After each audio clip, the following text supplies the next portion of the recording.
are live.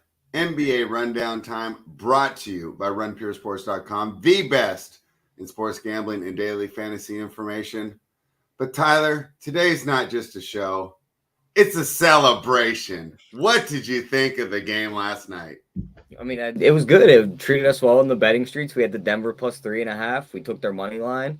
We had the Jokic triple-double. And we were 3 points away spread from that 100-1 same-game parlay. We missed it by 3 Austin Reeves points. So we were close to that. That was our only loss. So it was a great day. I know you were happy they were setting off fireworks in the neighborhood. The Lakers lost. But, I mean, in the end, what do you have? A 40-point, 9 rebound, 10 assists. He almost went for the triple-double. Like, he played great. He hit Mangone's prop, the over 24.5 by halftime. So, I mean, he absolutely crushed that game. But I don't think he's done. I think he pulled the ultimate chess move, faking the retirement so people don't talk about him getting swept. But he'll be back next year. He's not passing up $50 million. Yeah, maybe what he'll do is come back around December. And, you know, he's the one who kind of started the trend of just leaving when things get tough, right? Like he did for Miami in 2009. Now maybe he'll start a trend of players over 30, like not even showing up to the team till December or January. But Rubio, let's not talk about that. Let's talk about the greatness of the Denver Nuggets and what we saw last night. What were your thoughts on the series? You can't really believe it. I mean, they just really took them to town, and it was Jamal Murray's show. I mean, Jamal Murray won game 2 in that fourth quarter, and he won game 3 with 30 points in the first half. And I mean, it just goes to show you, I mean, they're a tough team to even blow out at all. Like you saw in the first half, oh no, there goes Lakers. They're up by 15-16. You just knew the Nuggets were going to get that offense clicking. The Lakers were hitting all those jump shots in game 4, too, in the first half. And then, man, that offense, it's almost impossible to stop. I mean, you got Jokic facilitating everything out there.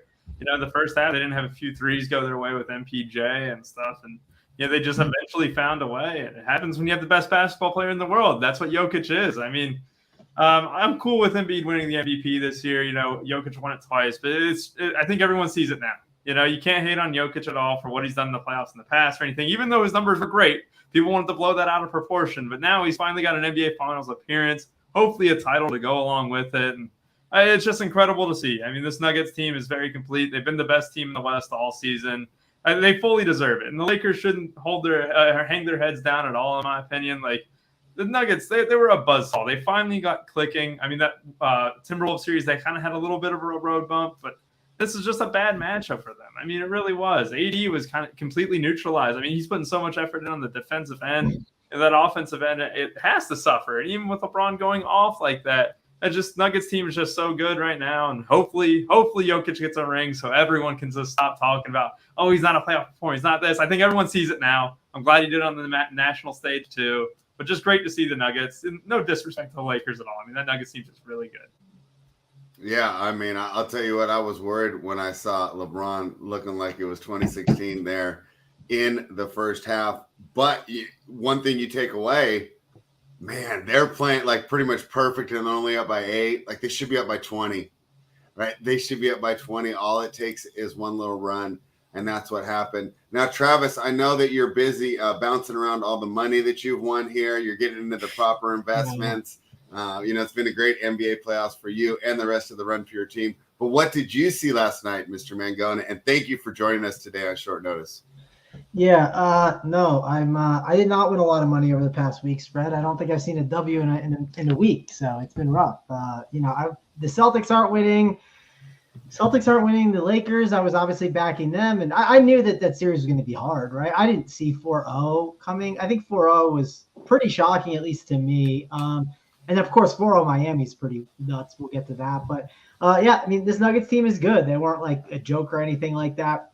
My crazy takeaway overall is like LeBron's finally human, right? Like, have you guys ever seen him put his like hands on his like knees and just be like exhausted? Like, I've never seen that, you know? We always see him in the fourth quarter when the game matters. We never see him like just dead, right? Like it didn't seem like he had enough in the tank. Like, you heard Jeff Van Gundy complaining a lot during the broadcast, right? Like, oh, they got to give it to Broad in the post every possession. Well, the problem is he literally has to pace himself. Like, if the Lakers won a title, it was pacing LeBron. Like, that's the only way they could do it. Like, he just couldn't. So it was an impressive performance.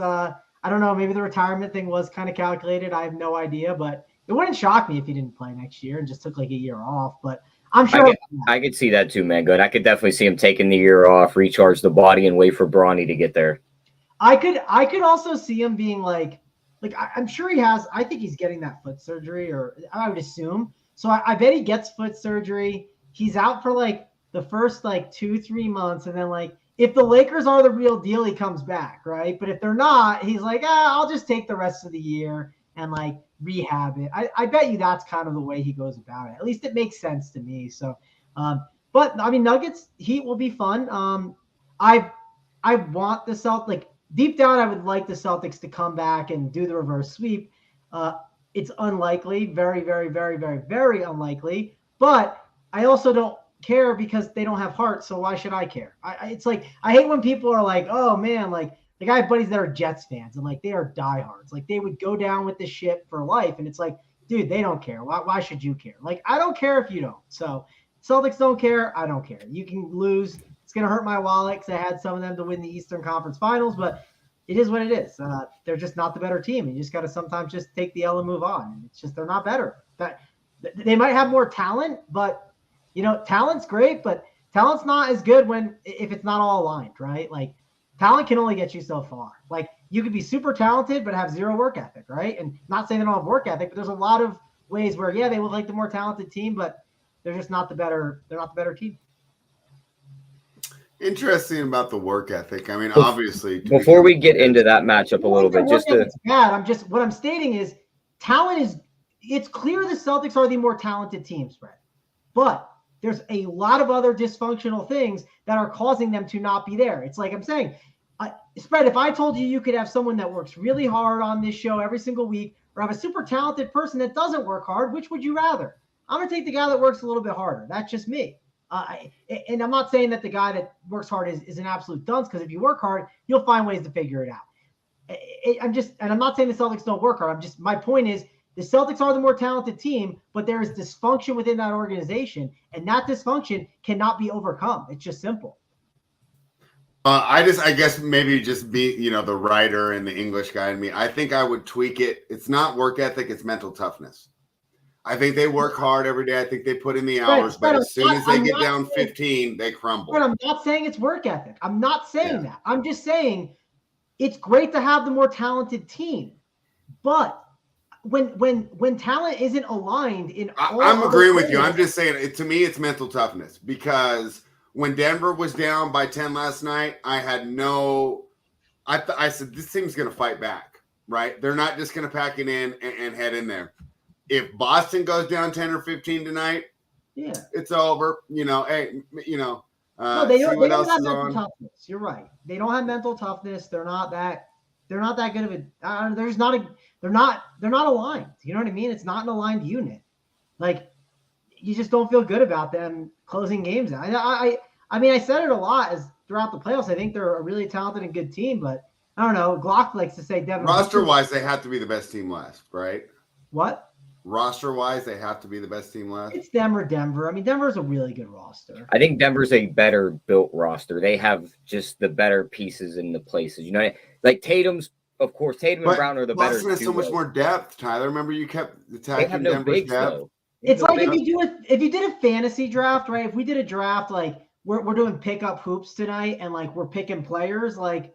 You're picking a lot more Boston guys before. That's what I'm saying too, and I also think, like, let's just say you traded every single person on the roster. I think you get more back for the Boston guys. Yeah, fair, but also that's not how it always works. Like the thing that drives me nuts with people wanting to like put all these superstars together is like sometimes it's like kind of creating the correct, like putting the right pieces together on a team. Like for instance, Luka needs to be with 3-and-D guys. Not saying you can't have Kyrie. You can certainly have them, but Luka needs to be around 3-and-D guys. Like it's just simple. It's like, I don't know. Sometimes puzzle pieces have to fit properly. That is why I liked the Tyler Hero being off the court. I'm not saying I liked him getting hurt. I thought it was actually a positive that he was not on the floor, because the way he plays offensively is not that much better, where the drop off on defense is so much worse that it hurts them overall. where Gabe Vincent can replace what Tyler Hero does. Gabe Vincent isn't the best defender in the world, but he can do enough at his role, and it gives the ability to play Caleb Martin even more. I personally think Tyler Hero is a minus for that team because the ball goes to Jimmy Butler even more. I don't want the ball in Tyler Hero's hands, and he can't play defense. I just think personally it's better that they don't have Tyler Hero. I mean, Travis, we're in lockstep today because I completely agree. If your best offense is Miami, is with Jimmy Butler having the ball. Now, I understand you can't do this for 82 games, right? He already is. So, Tyler Hero, you need him during the regular season, but once these playoffs get here, almost like Jordan Poole, right? They needed him during the regular season, but once the playoffs get there, he's a 10 or 15-minute a game guy. Tyler, any more takeaways from last night before we dive into tonight's game? No, I just wanted to ask everybody on the panel, like, what's your ideal, like, I know spreads Lakers' ideal offseason. LeBron retires, AD, like, falls off a cliff. But I don't even need him to fall off a cliff. Build around AD. The guy should not be. I was watching last night. I go, this is the top 75 player of all time. Do you think they go the route of like the reports already where it's like they're eyeing up Trae Young, they're eyeing up Kyrie Irving? I think they should go the route of we need more pieces than just one big name.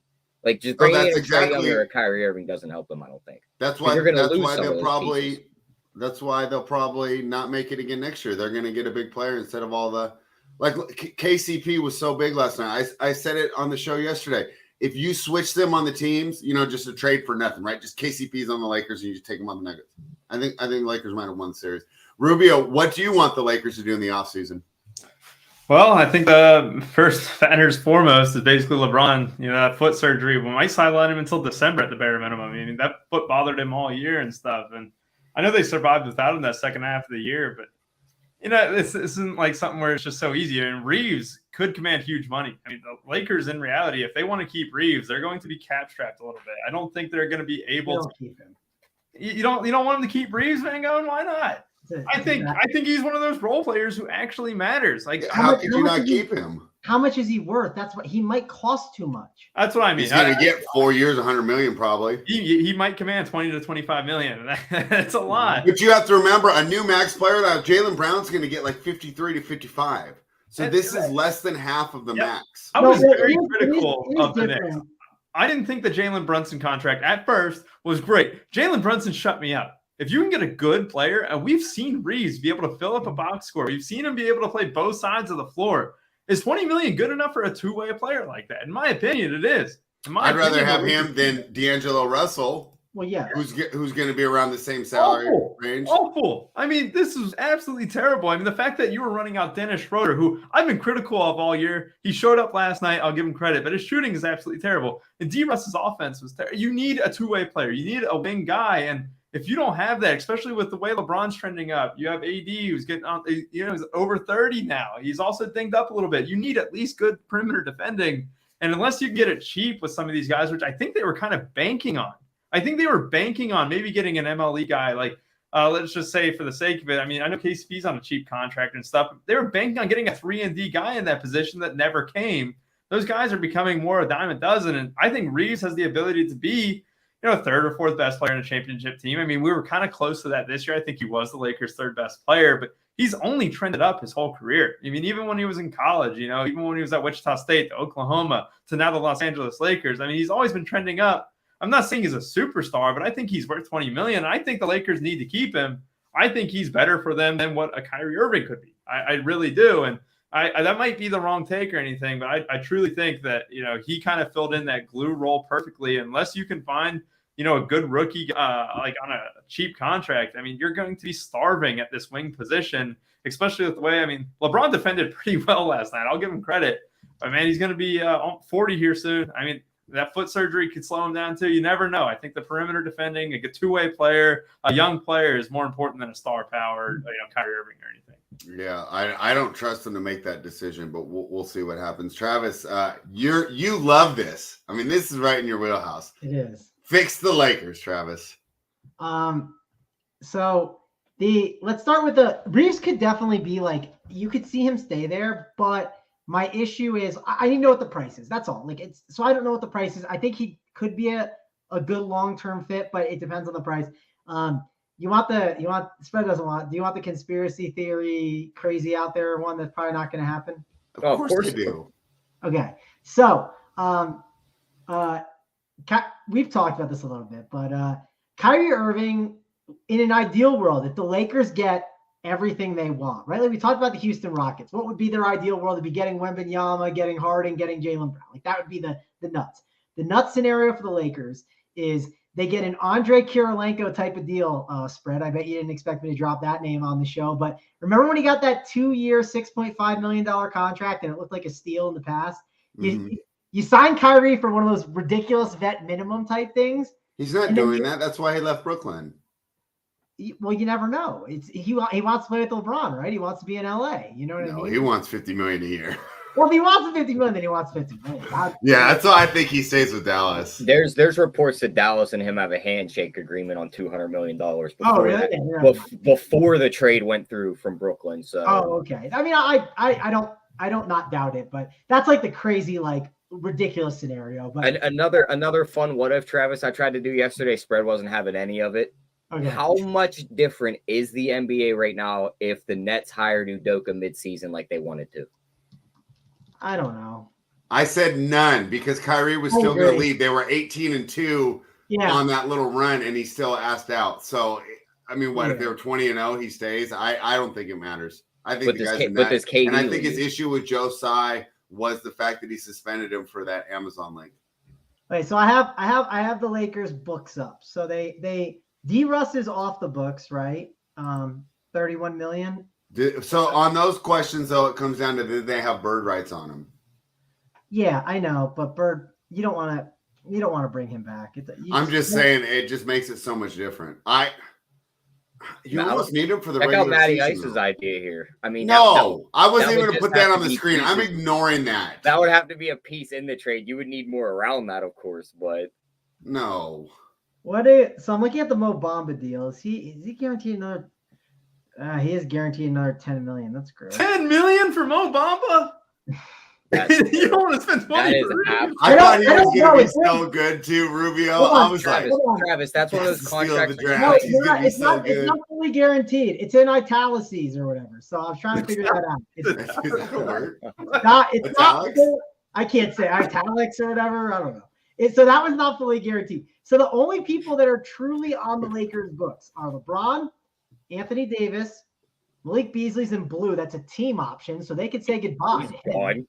Yeah, and that's 16.5 million. Malik's gone, right? So it's a team option. Another one that's in italic is Jared Vanderbilt, and then Max Christie for 1.7. So ideally, the Lakers have Davis's contract, LeBron, and Max Christie. That's all they have on the books, which is pretty good. I think they should keep Vanderbilt. I thought he was big for them.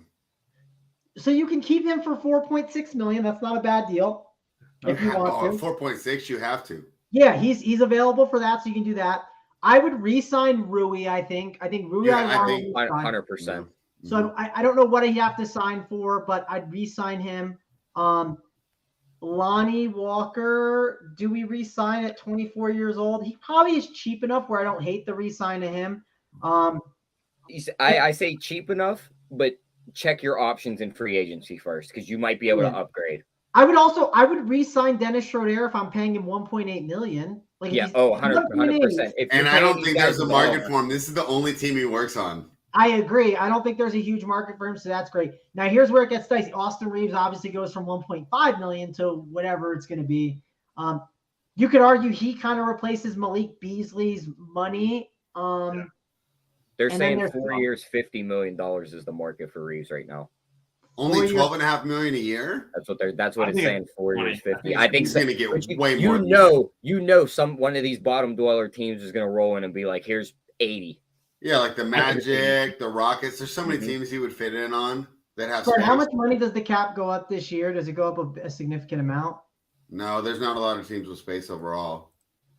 All right. Well, the key is what's going to happen is you can easily replace the 26 million of Beasley and Bamba can be replaced for Austin Reeves. And then your D'Angelo Russell 31 million goes somewhere else, or 32 million. So the question is, what do you sign with that? I think you sign one of these like tier 2 studs that are available or something. I don't know how much you can like allocate it around. Who's considered a tier 2 stud? It's a great question. Let's pull up the Red NBA Van free Fleet. agents, right? NBA free agents. Like, who could I you? looked. It's It's weak. I know it's not great. It would have to be Van Fleet, wouldn't it? Oh God, no! He's tier 5. He's not a stud. I love Van. what? Like He's I good. strongly dislike Van Fleet. I don't think he's a How? How do you not like Listen, him? He's a good shooter. He plays good Rubio. defense. How could you not like Van Fleet? Rubio, understand what we're doing here. We're talking about money. D'Angelo Russell gets $31 million. You're giving Austin Reeves $20 to $25 million. So you're telling me Van Vliet isn't worth like 35 to 40? They wouldn't be able to sign Van Vliet. I don't want Van Fleet on my roster. If I'm trying to build a basketball team, Fleet's at the bottom tier of point guards that I want. Seriously, I'm serious. Hey, Travis, look at this free agency list for 10 seconds. I know it's and bad. you'll figure out where that 31 million is going. where is it, Tyler? Let us know. Let the people know. Kyrie Irving. Draymond Green. Oh, yeah, God, yeah. that's one, but I don't love that one. He would jack them up. Does that give him enough shooting though? I mean, it's the same issue.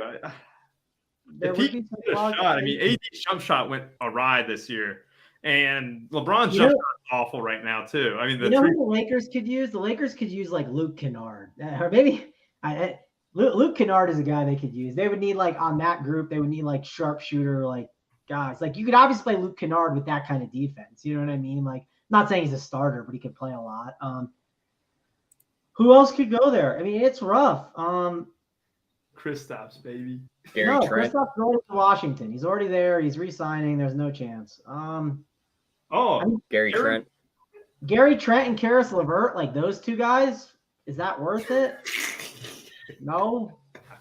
LeVert's terrible. You know who's actually a really good addition who I do not think they'll get is Brook Lopez. Brook Lopez with Bring AD. him back. He would be such a fit there. I mean, it's a shame they ever got rid of him. I mean, now he would make sense because he can shoot so much, but I think he could defensively. But What's Vucevic going to get in the open market? Because that's another one that would fit nice next to AD. Not a lot. 20 to 30. So let's go out there with let's go for some cheaper guys. Let's look down the board. Kelly Oubre Jr. Kelly Oubre could make a lot of sense on this team. He would I actually think that's like a good cheaper fit. I think you could grab if I told you the Lakers got Kelly Oubre Jr., Josh Richardson, and Dylan Brooks. Dylan Brooks you can maybe get cheap. I don't think you want him anyways, but maybe you replace Dylan Brooks with maybe a better kind of 3-and-D guy. I don't know. That's not a bad if you grab 3 of those guys, it's not terrible. You get what I'm saying? Yeah, I think the options are pretty bleak here. It's rough. Yeah. They're awful, man. What does Cam Johnson get on the open market too? He's gonna get 30 something. He's gonna be so valuable because he does He's also everything that you restricted. need. He's restricted. That's what I mean. I'm just kind of loudly wondering, does he get $20 million a year? I think so. I think the Nets will kind of lock. Could one of the Chicago guys move? Could they trade DeRozan? I know Vucevic is a free agent. I think they've said about no. blowing that up. They're not going to do it. There's also the talks of moving. There's the talks of moving Caruso and Ayo DeSumo, those guys, to the Lakers. That's an interesting idea. All right. Well, let's dive into tonight's game. We can do this a little bit later, but hey, my final takeaway from last night is how sweet it was. Wonderful. Fantastic. Let's dive into tonight. The Boston Celtics now have the chance to become the first team to come back down from 3-0 in an NBA playoffs. And hey, the road isn't as crazy as you think, right? They get the win tonight. Then they get 2 of the last 3 at home, right? And they'd have a little momentum, assuming they did go back to Miami. The question is, we question this. Travis is questioning their work ethic. I'm questioning their mental toughness. I never question their work ethic. You're taking my context out of wrong. I'm explaining how talent isn't enough in so many scenarios in life. I use the word work ethic because I misquoted you. Travis and I both question their mental toughness, and I think that comes down to it. Will the Celtics team show up tonight? If they're down 10, like Denver was last night, do they pack it in and go on vacation head to Cincinnati, hang out with Rubio, play some tennis, because I know that's what NBA players love to do in the offseason. Why would you run around with a bunch of Instagram models when you can hang out in the beautiful city of Cincinnati? The Boston Celtics are currently plus 1.5, Tyler. This is what? A six-point swing? What it closed at? Minus 4.5 in the last game. Total up to 216.5. Why don't you guys start? I got some fun stats from this that I found, but we'll do those in a bit. Yeah, I mean, I guess that's my cue to go, but yeah, probably. But I'm definitely taking Miami. Like, I can't take this Boston team. Like, we could sit here and argue, oh, they're gonna come out, they're gonna play tough. It's like, are we sure they are? Like, a lot of us think Jaylen Brown's checked out at this point. They're talking bad about the coach. I've talked about the coach being a problem for months now. It's clear Spoelstra's just coaching circles around them. Miami's not the Atlantas and the Phillies of the East either. They're not going to give them this game. Like, there's not really a pathway where Miami's just like, all right, we don't care about this game. Like, you can have it. We'll win next one. Like, they want to end this right now on their home floor. This is the team that knocked them out of the playoffs last year. You know Jimmy Butler remembers that. This is definitely a spot where Jimmy rolls out onto the floor. He punches first. He hangs 35-plus points, and they end it tonight on their home floor in front of their fans. So I'm definitely on Miami. I'm going right back to the same bets we've been on every game in this series spread. Give me Miami minus the points. Give me their team total over, and give me the full game over. All right. You like the Miami Heat. It's tough to bet on Boston right now, Rubio. Can you give me a reason to bet on the Boston Celtics, or is it getting hot here? Is it summertime? Tatum can be the best player on the court. He can will them to victory. The problem is, it's going to take more than Tatum, and I know that Grant Williams probably is their best option at the center right now. I mean, they played Horford and Robert Williams a little less last game. Obviously, the fourth quarter blowout and everything too, but Horford got like 4 second-half minutes, and then they went with Grant Williams at center. This is just a disaster of a team right now. I just think they're in complete disarray. I think it goes to what we've been saying as well. Joe Mazzulla is not fit for the job. And I think, yeah, man, is he fired by the end of tonight? Do they even let him on the plane? I mean, how does this work here? Because I can't look at it consciously and be like, oh, man, I'm for sure taking, the Celtics at, like, what was it, minus 105 or, even money at some places. The only way I'm betting the Celtics is if I parlay it with, SGP it with Tatum going absolutely nuclear. Because I feel like that's the only chance they got. Jaylen Brown, like you said, Tyler, we've said it before, he's mentally checked out. I think the hand is also an issue as well. His shooting numbers have been absolutely awful. Even his defensive numbers, he's not getting any deflections or anything like that, which is like, this defense used to be stout. This defense used to be able to stop, any offense that came into their arena or came into their side of the court. And that's not been the case at all. And I know coaching is a huge factor of that, but they are letting Jimmy Butler switch on to whoever he wants, be able to kind of hit him up with that 15, 17-foot jump shot. And it's just been automatic this series. And Bam Adebayo, you just saw the spin move. He's getting Jaylen Brown in the post, absolutely slamming it on people. We're seeing Duncan Robinson run pick and rolls. This is just infuriating if you're a Celtics fan. I've been wanting this series to be extended. I don't want to go without basketball for 9 days. And it looks like we're going to go without basketball for 9 days. I mean, this just looks absolutely awful. And I don't have any reason to bet the Celtics, but if I do, it's the SGP with Jason Tatum. He's one of the few Celtics that I like tonight. On the DFS side of things, like Grant Williams at 2.4, I think they're going to ride with him a lot. I think Rob Williams might be out of the rotation even. His minutes have not been a plus for the Celtics at all. Even when you see him get these putbacks, he gets 2 offensive rebounds on his own shot, hits the dunk, and you hear Reggie Miller, man, they need more Robert Williams minutes. You're just telling Reggie Miller, shut the fuck up, Reggie. Come on now. Come on. This has not been beneficial to the Celtics at all. And I think you're going to see a drastic change. I think you could even see a 7-man rotation where Rob Williams is out of the rotation completely. Maybe the shooting. I mean, we saw it, who did they play last year? It was the Nets, I think, where Grant Williams shot absolutely lights out from the corner and won them a playoff game. Maybe that happens tonight. I feel like that's the only way. But they don't have any answer for them defensively. They don't have any answer for them offensively. How many one-pass possessions did we see where they passed it once, stood around, made one move off a screen, and then shot the ball instead of passing it too? It's I know I just went on a tangent just bashing the Celtics. I know Mangone probably didn't like to hear it, but I'm all over the Heat. DFS, though, I mean, Jason Tatum, Grant Williams, Derek White's still too cheap at 4.4K. He had a few threes last game. And I'm just very, very curious to see what Missoula does tonight. I feel like it's his last stand. I'm very, very curious. That's the storyline for me tonight. All right. Well, we're going to come back to you for more DFS takes, but we'll stay on betting right now. But I definitely want to have you on today because of your success you've had in the showdowns over these playoffs. And of course, those showdown playbooks can be found at runpuresports.com. Real quick, Rubio, before we go to Travis, tell them about the showdown playbook.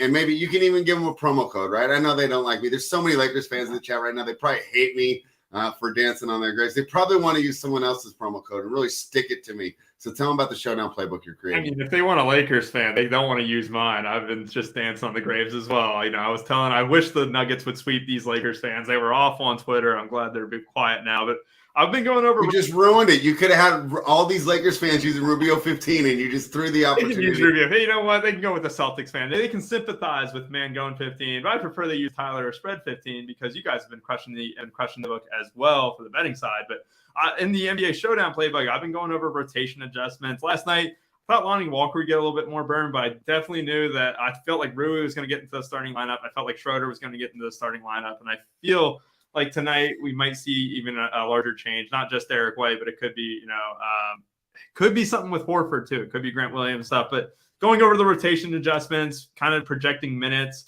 kind of going over the fades, like D'Angelo Russell's been a fade the entire series, we're just using the Lakers series as an example. And then tonight, it's going to be Robert Williams as a fade too, but that'll be the one tidbit. But basically going over rotations, we got the 4 cores up with Bobby, AP, JSU, and me. It's a great time. We're printing. I know Bobby won 11.5K last night. It's been a great time. Showdown's my favorite content in the world. I love that there's always an optimal lineup that you get to chase, and I love perfection. So perfection is always available in the Showdown format. We didn't see perfection last night because Tristan Thompson actually got minutes and was in the optimal team that no one had. So if you ever find it and it's unique, 150K your way, you can find it first at the NBA Showdown playbook. There you have it, Rubio. All right, Travis, talk to me about your Boston Celtics. Are you going to back them tonight to get the win? They're plus 106 on the money line, plus 106 to make sure that the people don't have to go 9 days without hearing from their favorite NBA rundown podcaster, Astaire. Are the people going to have to go without hearing my words of wisdom for 9 days, Travis, or can the Celtics get it done? I'm rooting for the 9 days. I'll say that. I'm cheering for it.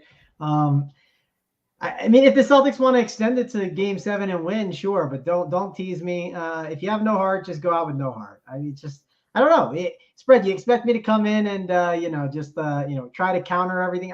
They just suck. I don't know. They're not there. There's no heart. When there's no heart, it's over. Like it's just.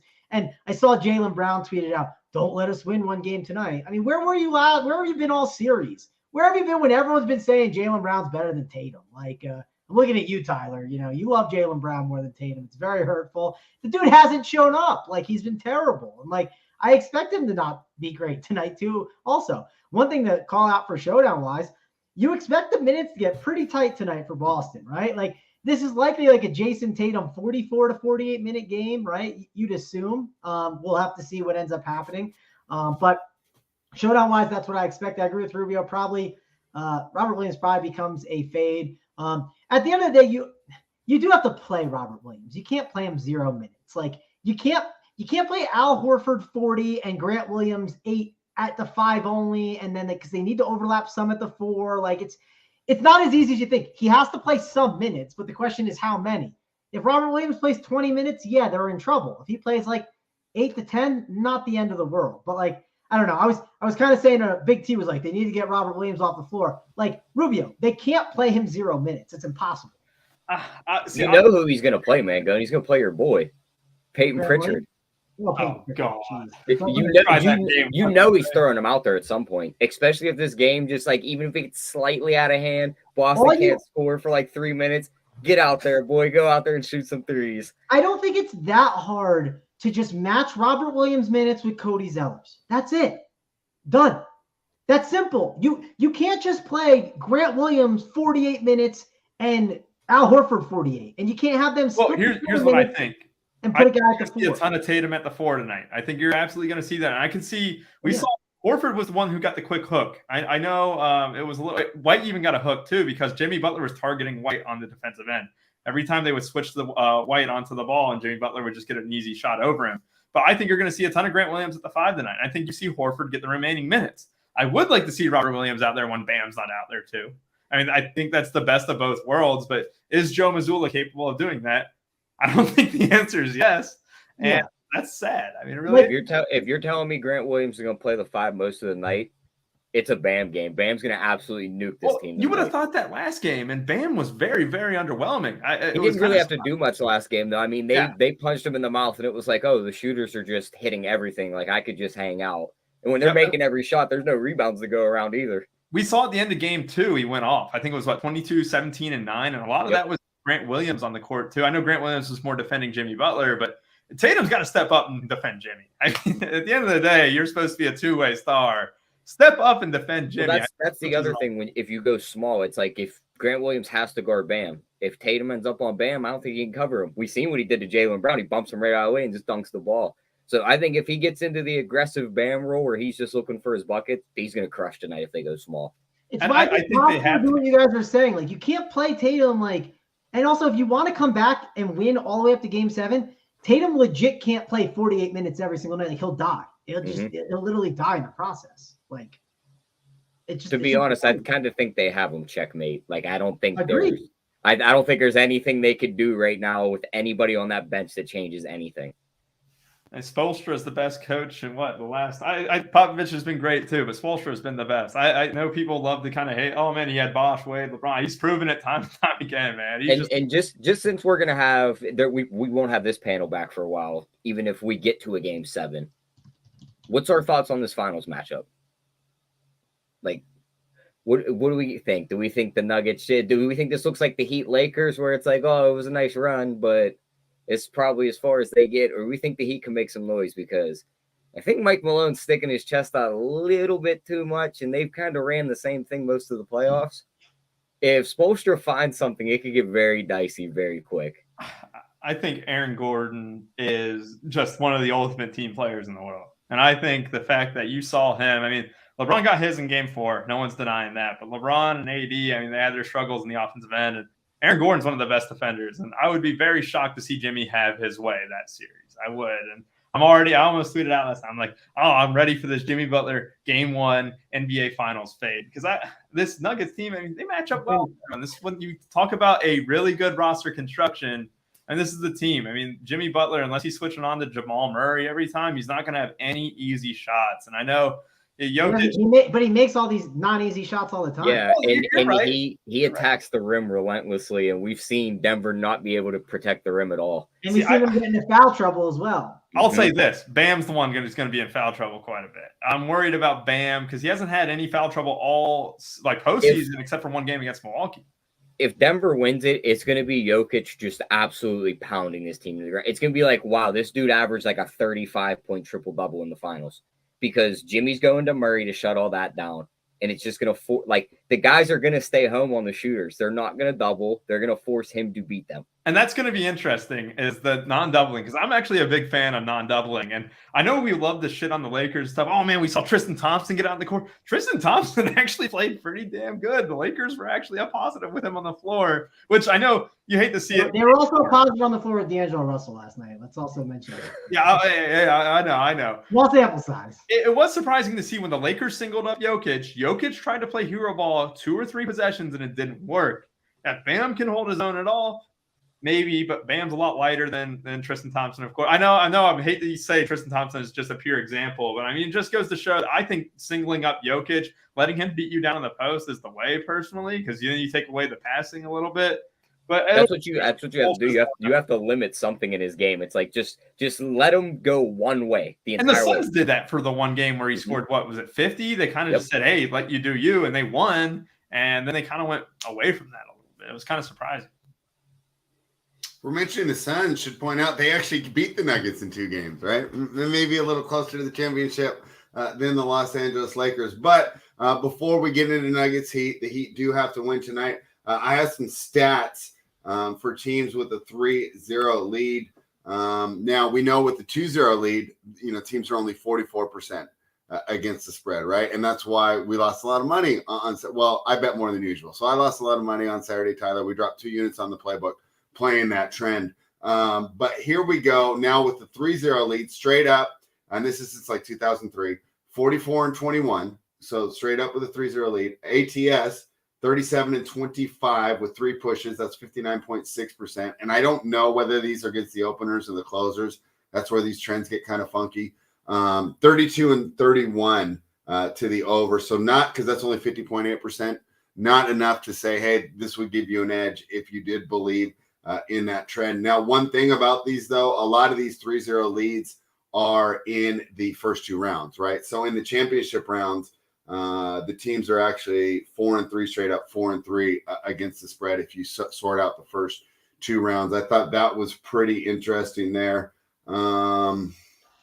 But at home, they're 2-0 straight up and 24-13. Hasn't really happened a lot. So I don't know if these trends help us that much, but I thought it was kind of fun because we don't really see 3-0 lead at home that often, right? More often than not, it's the 3-0 lead like we saw last night where the team's on the road. So just wanted to throw that out there. Tyler, why don't we rate my props real quick, and then we can let these guys break down the Showdown slate. The first one I have for tonight, I only have 3 tonight. How about Max Strus over 11.5 points? Strus has gone over that in 6 of his last 8 games, and over the last 8 games, Strus 14.5 points per game. Tyler, what do you think of some Max Strus overs tonight?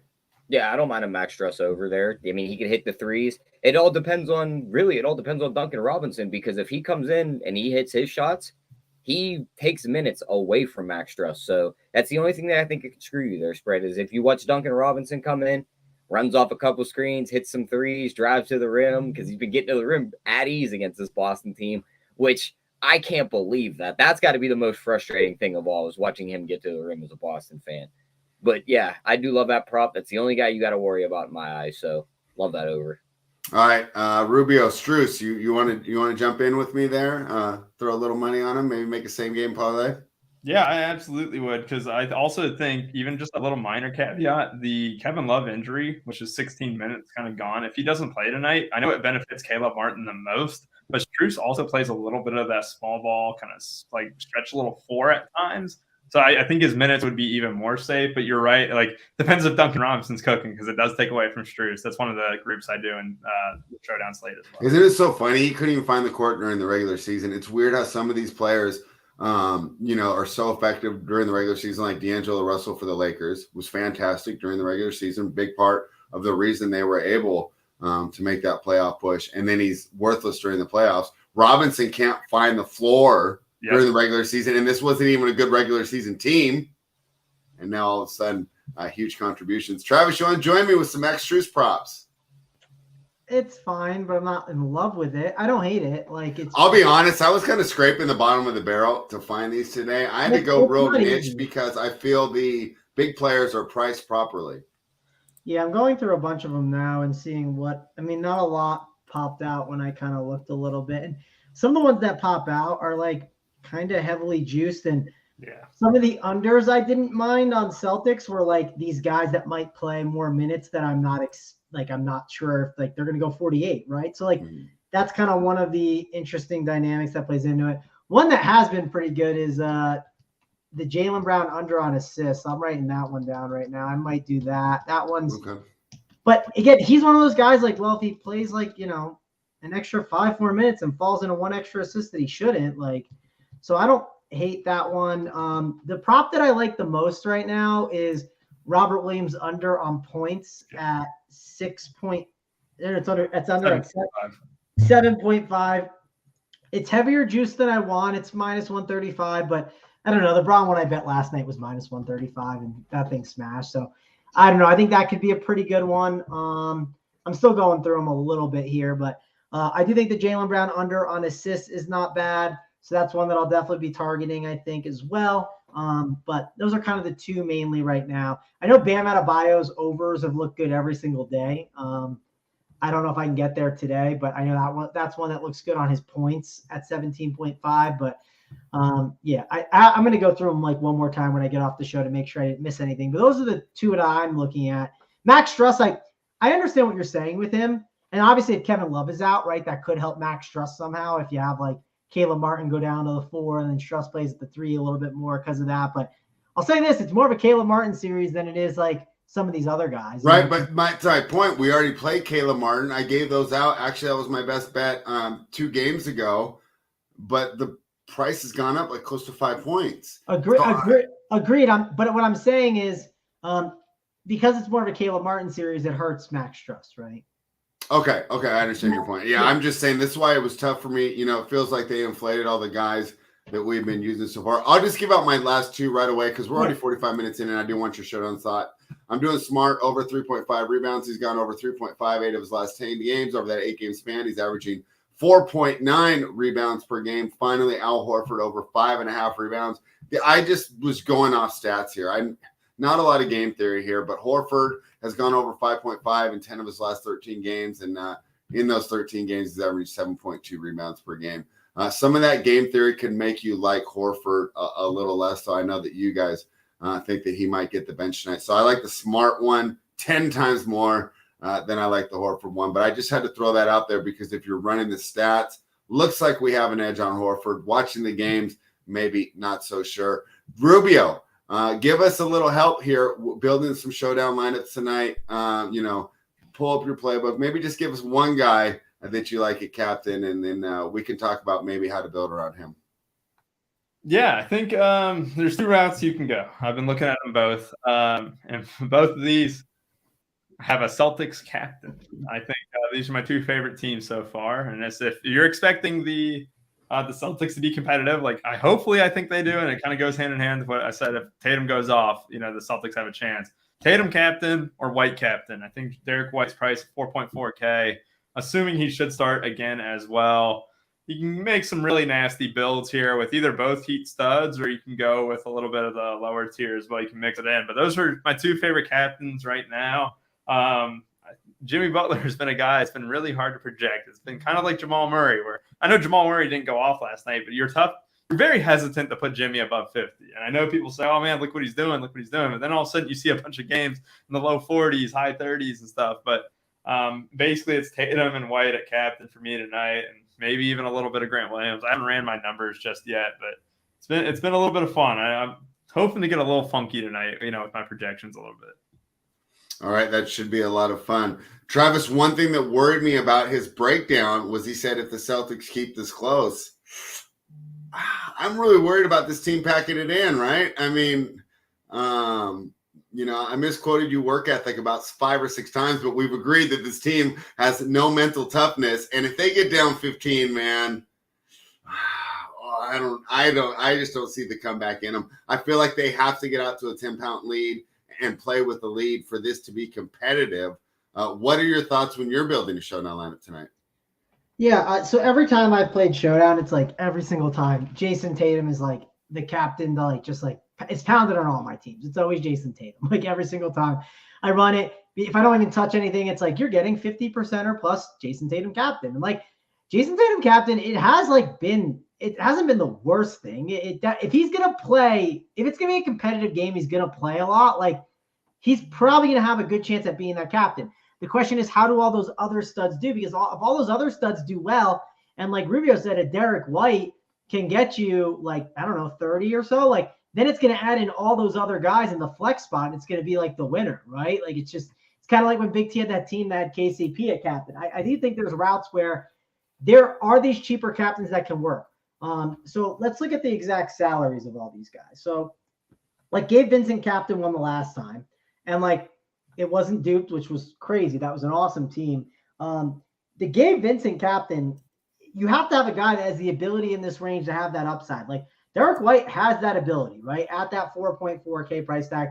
I don't think he's bad. Robert Williams, I get worried about. You could make an argument like if Strus gets loose, like he can drop 35, right? And that would be enough at his price of 5.4. He could make sense. Even a Lowry, the problem is Lowry doesn't get like enough of like the minutes. It feels like the minutes are just capped a bit. So that's kind of one of my concerns. I wish he was a little cheaper for a captain option. And then this is where it starts to get into a whole different tier, right? Caleb Martin, Brogdon, Horford, Smart. That's its own tier. And like, I am definitely thinking I'm going to struggle to get to those guys as captain. I think it's either that really high range, like Rubio said, or the really lower range. And I wouldn't take Gabe Vincent captain out of it. Gabe Vincent could easily light it up again for another game. It would not surprise me at all.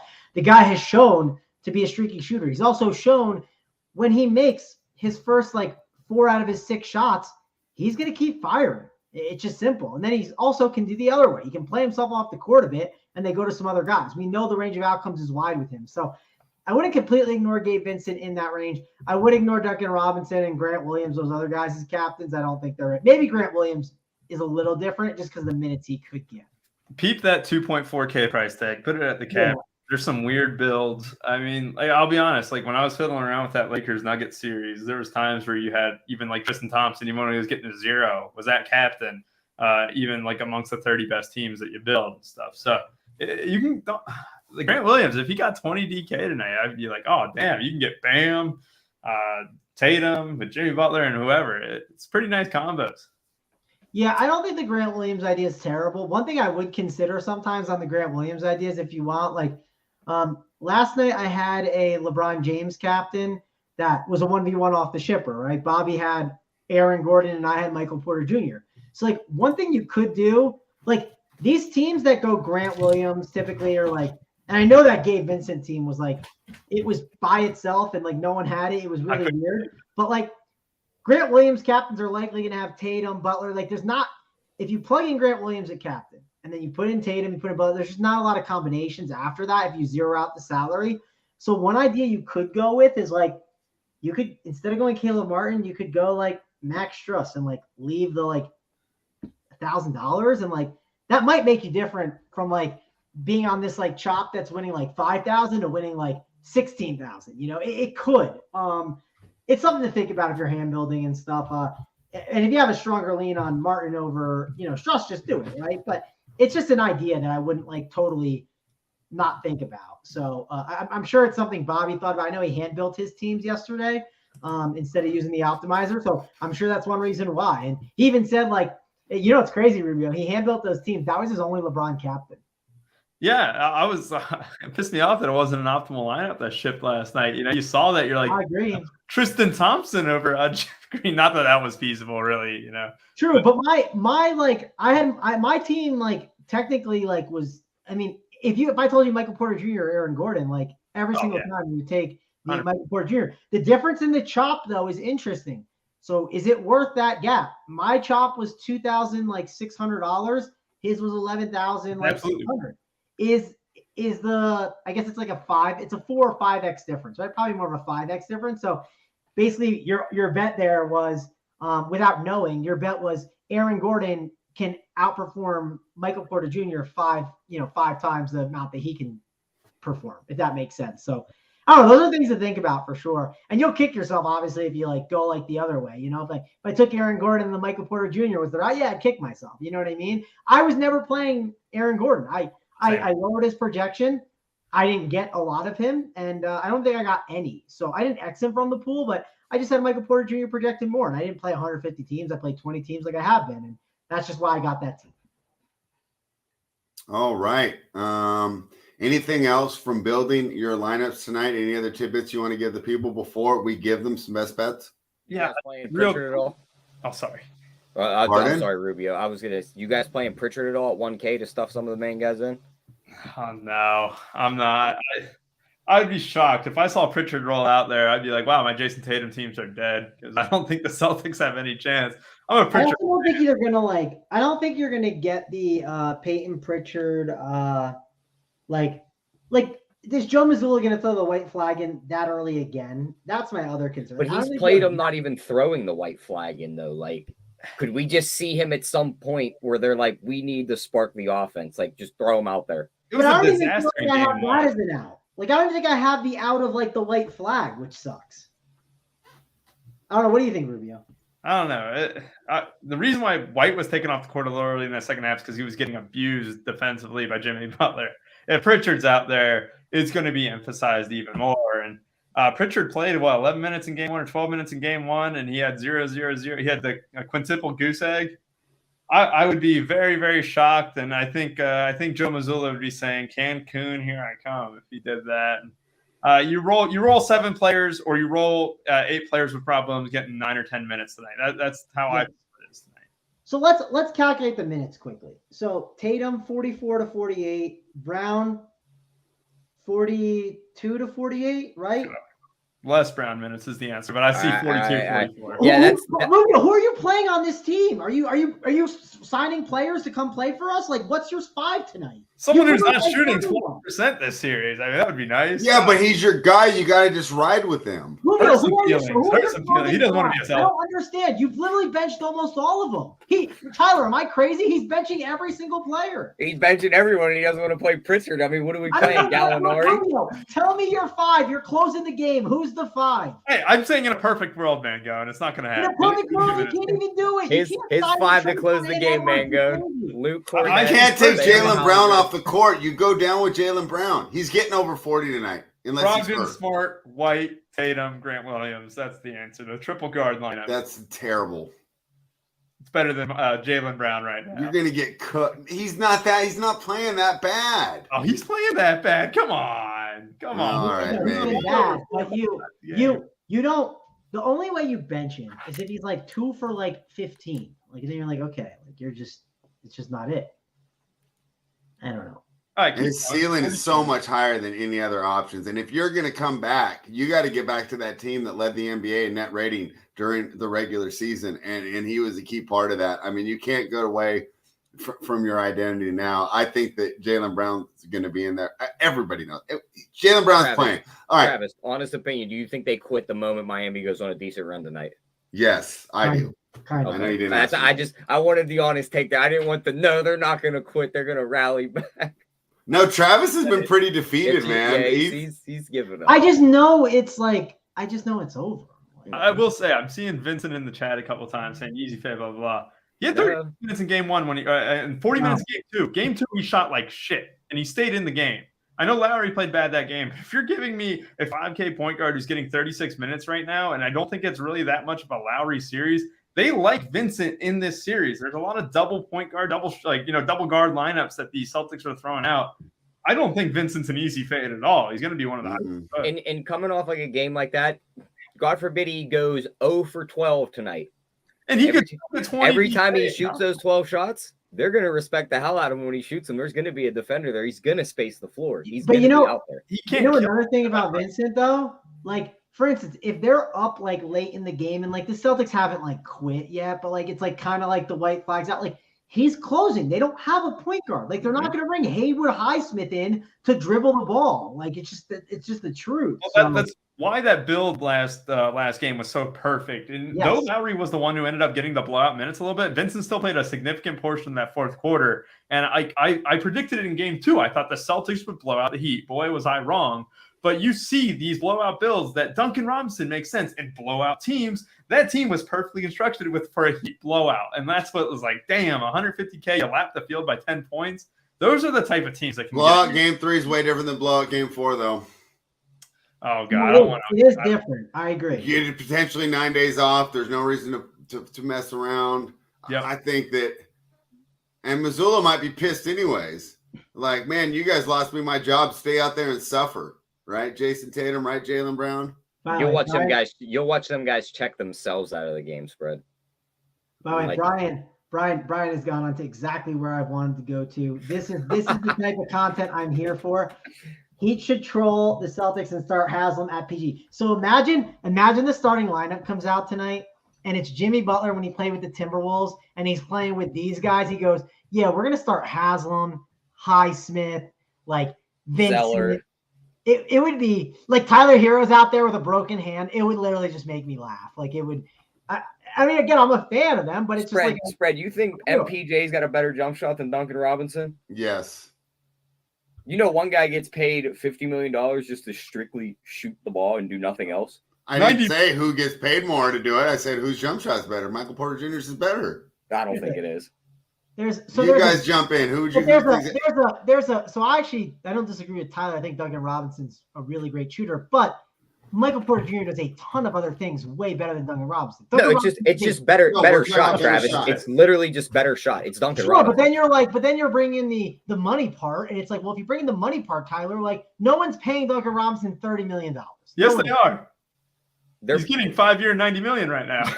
He's not getting 30 million though. He's getting Unless unless I'm wrong, I don't think he's getting paid that much. But it's just that I brought up the money because it's like, just like you said, if he couldn't shoot, the dude would be sitting at home right now. He's that good of a shooter that he got. But behind Clay, who's got a better shooting motion than Michael Porter Jr.? Oh, shooting motion. We're talking jump shot here. We're talking about their shot. Now we're talking animation. Like, and we're to talking be fair, I MPJ don't care about the shoot motion, okay? I just care if it goes in. They can shoot the ball like Michael Kidd-Gilchrist. If it goes in, I don't care. God, Kevin Martin. The only people that care about the motion of the ocean are the ladies, Spread, okay? We just want to get the job done here. That's it. We don't care about the motion of the jump shot. All right. On that note, runpuresports.com is the place for the best daily fantasy and sports gambling information. That's right. If you join right now using that promo code SPREAD15, you can get access to Rubio's playbook and, of course, all the great MLB cores. We do every sport here at runpuresports.com. So, hey, but Tyler, one thing, we can't give the best bets without talking about this. We had another winner tonight. What is the record now for the month of May and overall for the year? Yeah, 23-8. We're 333, 266 and 8, I believe. I don't have it up in front of me right now. All right, but the point is, it's been a fantastic run here at Run Pure Sports, and I don't think it's a result of luck. Tyler and I work really hard on that playbook, day in and day out. We're grinding, right? We're watching all these games in December, in January, when everyone's got their eyes on the NFL, and we're slogging through Pistons, Wizards, right? But so we're ready for this time of the year. So I feel like the hard work that we put in has definitely paid off, and I'm very proud of it. Tyler, start with you. Best bet for the day. Make it easy. Just take Miami -1.5, take their team total over, and then just one fun one. Give me the Bam double-double and win the performance double at +210. They go small. I think he absolutely crushes here. He only had 3 rebounds last game, but they were 60% from 3, 55% from the field. They're going to shoot the ball well again. I don't think they shoot that well, though. He should be able to get to the double-digit boards. So, love those 3 plays. All right, Rubio, your best bet for the evening. Well, last time it was an Andrew Wiggins complete under prop in that final game or the closeout game. It actually did really well. It hit. This time I'm going to go a little less. It's not going to be a huge +900. It's going to be a -140, but Grant Williams over 0.5 threes. I think he gets significant minutes tonight. I think he gets 3-4 jump shots, from deep, maybe in the corner. And I think that's a good option tonight. That's my favorite one. You can parlay it with the, SGP and anything too. All right. Rubio, unlike Coach Missoula, seems to like Grant Williams. Grant Williams having problems finding some playing time, but Rubio thinks that changes tonight. Travis, your best bet for the day, side total or prop. Yeah, I'm going to give 2 props out. I don't know which one I'm putting on the sheet yet. I will, if you want the sheet bet, you can go sign up and check it out. One is heavier juice than the other. So if you don't want the heavy juice one, I get it. You can do what you want. But we'll take the under on Robert Williams points at 7.5. That's -135. And then also Jaylen Brown's under on assists 3.5 at -110. Those will be the 2 props that I'm looking at right now, trying to make a decision on it. So, yeah, I mean, choose which one you want. You can do both too as well. I'll definitely betting one for sure. We'll see if I bet both of them, but that's kind of where I'm at, and I will post it on the sheet for the people. So if you want to check that out, go to runpurebets.com and check out the player props. Travis, right, 2 other props I wanted to ask you about. What about turnover props? Jaylen Brown's at 2.5, Tatum's at 3.5. I don't think I look at turnovers that much. What are they again? 2.5 for Jaylen Brown and 3.5 for Tatum. Tatum had 4 last game. Brown had 6. I assume you like the overs on those? Of course. And when we just talk about minutes, they're going to play. Like if Tatum plays 48 minutes, he could easily drop 40 points, grab 12 rebounds, have 6 assists, hit 8 threes, and turn over the ball 5 times. All right, say it one more time. It's 3.5 and 2.5? Yeah, 3.5 for Tatum, and it's plus money, and Jaylen Brown is 2.5. I don't love them. My issue is like I don't know. I the stats don't love it, but it's a turnover prop. I don't know. I'm trying to think. I get why you're saying it. How many times do we watch Jaylen Brown dribble into like the middle, like right around the free throw line, and then just give the ball away? Yeah, I mean it's been pretty bad. I don't think it's crazy, but I'm not doing it. That's just like that sounds like so much pain for me. Like as a Celtics fan, I'm getting over on like why. I might be a bad person to ask. Maybe there's too much emotional aspect going. Rubio, do you like that bet? You're on mute. He Is didn't it hear Ru- you. Hey, He you're on didn't. mute, Rubio. Yeah, he's on mute. He doesn't know it yet. Of late, sorry, yeah, the Jaylen Brown slander I almost let it go. I'm glad no one heard it, but yeah, I do. I think Jaylen Brown's been a turnover machine. I don't think it stops tonight. Yeah, if I picked one guy to not Rubio, show up, who's your favorite team? The Pacers. I so hope they get Jaylen Brown. You know, I'd be happy with that. I think his hand would be healed up by then, and then he would be mentally checked in. That would be nice. But right now, he's mentally checked out, and the hand is fucked up. All right, Travis, another hypothetical. How you rebuilding the Celtics team in the offense or in the offseason? You keeping Brown? What are we signing and trading him for? What's your package you want back? Yeah, I mean, you do a sign and trade, but you have to hear what's available, right? And like what the offers are out there. I don't think that's bad. Yeah, you sign and trade. I think the Brown sign and trade makes a lot of sense with Houston. Like, what pieces would you want from Houston up to Boston? I kind of want Sengun, but I don't think I'm getting him, right? Maybe. I think the only way you were getting them was if they got the first pick in the draft. I don't think you get them now. Okay, well, like you can't hold everything, right? So like the ideal guys that could go are Jalen Green or Kevin Porter Jr. They also have Jabari Smith Jr., who's solid, right? Young guy you could bring over. Like you got to give something up. You're not just getting him totally for free, at least in my opinion. They have all those. They have all those draft picks too, so you guys could just load back up on draft picks.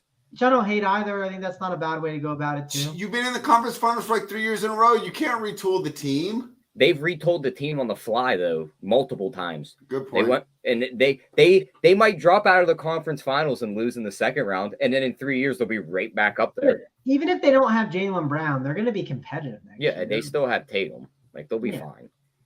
If they're smart, they don't jeopardize their future by bringing someone in that like they shouldn't. You know what I mean? Like they maybe like wait a year. I don't know what the year after is, but like, what if Portland called? This is my hypothetical. This is where I think the trade goes down to. He goes to Portland to help Dame. They get that third pick in the draft, Simons, and say another piece. I wouldn't hate that, but what am I doing with Smart, White, and Brogdon? Probably trading one of them to Portland with Jaylen Brown. Who would I trade? Probably. What's that contract situation look like? I don't know which one I would trade. I wouldn't want to trade Smart. We already don't have Hart. We can't trade the Hart. I was embarrassed by his performance, by the way, the other day.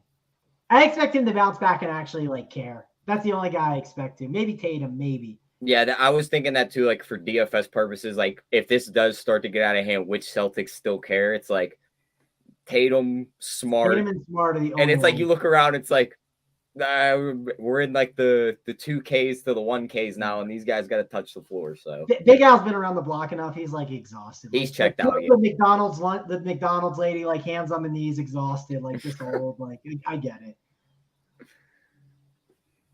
All right. Well, there you have it. That is the NBA Rundown brought to you by Run Pure Sports. Rubio, glad to have you today. Yeah, Tyler, I didn't think you would notice. What? I haven't picked a side. Oh, I mean, I'm used to it now, spread. I was waiting for you to jump in. All right. I guess I don't need to. Rubio, give them the words of wisdom before we get out of here. The NBA playbook, the betting playbook, is 23-8 now. Just tail that. You'll win. That'll be good news.